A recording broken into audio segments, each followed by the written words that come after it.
Lyca production சுபாஷ் கரன் வழங்கும் super star Rajinikanth, Vishnu Vishal மற்றும் விக்ராந்த் நடிப்பில் டைரக்டர் ஐஸ்வர்யா ரஜினிகாந்த் தயாரிப்பில் இசை புயல் ஏஆர் ரஹ்மான் இசையில் உருவாகியுள்ள லால் சலாம் திரையரங்குகளில் வெற்றிகரமாக ஓடிக்கொண்டிருக்கிறது.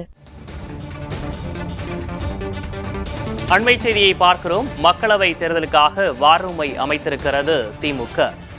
மக்களவை தேர்தல் தொடர்பான பணிகளை மேற்கொள்ள வார் ரூம் அமைத்திருக்கிறது திமுக. இது தொடர்பான விவரங்களை வழங்குவதற்காக செய்தியாளர் ரமேஷ் இணைந்திருக்கிறார்.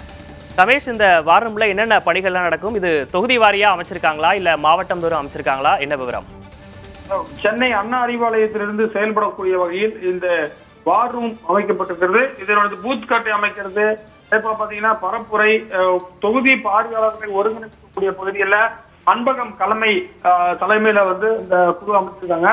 ஊடக விவாத குழு மேலாண்மை ஆட்சின்னு போட்டிருக்காங்க. சட்டக்குழு மற்றும் தேர்தல் ஆணையம் தொடர்பான பிரச்சனைகளை தீர்வு காண்பதற்காக என்ஆர் இளங்கோ எம்பி சட்டத்துறை செயலாளர் போட்டிருக்காங்க. அதே போல இந்த வார் ரூமுக்கான தொடர்பு எண்ணும் அறிவிச்சிருக்காங்க. அது மட்டும் இல்லாம நீதிமன்ற வழக்குகளை பார்ப்பதற்காக மூத்த வழக்கறிஞர்கள் சண்முக சுந்தரம், விடுதலை, வில்சன் எம்பி உள்ளிட்டோர்களை போட்டிருக்காங்க.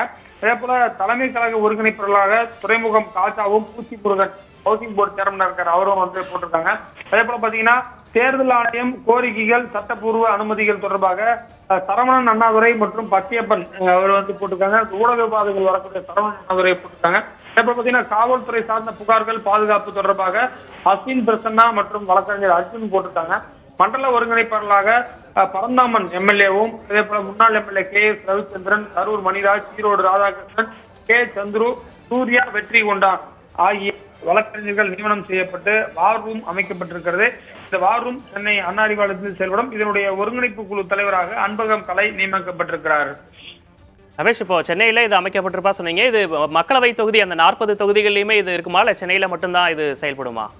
நிச்சயமாக இந்த மண்டல பொறுப்பாளர்கள் இருக்கிறார்கள். அவர்கள் இந்த வடக்கு மண்டலம், கொங்கு மண்டலம் உள்ளிட்ட பல்வேறு மண்டலங்களை பரந்தாமன், வழக்கறிஞர் ரவிச்சந்திரன் உள்ளிட்டோர் அங்கங்க இன்சார்ஜ் போடுவாங்க. அதாவது எலெக்ஷன் நேரத்தில் நிறைய புகார்கள் வரும். பாத்தீங்கன்னா ஆளுங்கட்சி மீது எதிர்கட்சிகள் புகார் கொடுப்பார்கள். இது போன்ற பல்வேறு விவகாரங்களை கையாளுவதற்காக இது அமைக்கப்பட்டிருக்கிறது. அதாவது தேர்தல் பணிகளை முன்கூட்டியே திமுக தொடங்கி இருக்கிறது.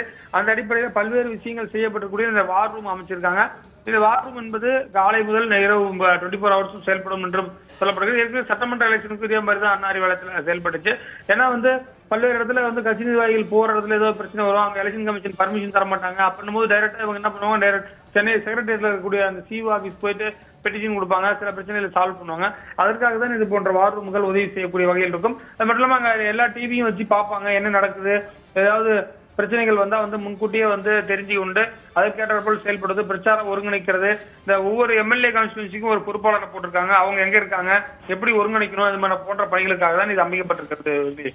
மக்களவை தேர்தலையொட்டி திமுக சார்பாக வார் ரூம் அமைக்கப்பட்டிருக்கிறது. இது தொடர்பான விவரங்களை வழங்கியமைக்காக நன்றி ரமேஷ். லைகா புரொடக்ஷன் சுபாஷ் கரன் வழங்கும் சூப்பர் ஸ்டார் ரஜினிகாந்த், விஷ்ணு விஷால் மற்றும் விக்ராந்த் நடிப்பில் டைரக்டர் ஐஸ்வர்யா ரஜினிகாந்த் தயாரிப்பில் இசை புயல் ஏஆர் ரஹ்மான் இசையில் உருவாகியுள்ள லால் சலாம் திரையரங்குகளில் வெற்றிகரமாக ஓடிக்கொண்டிருக்கிறது.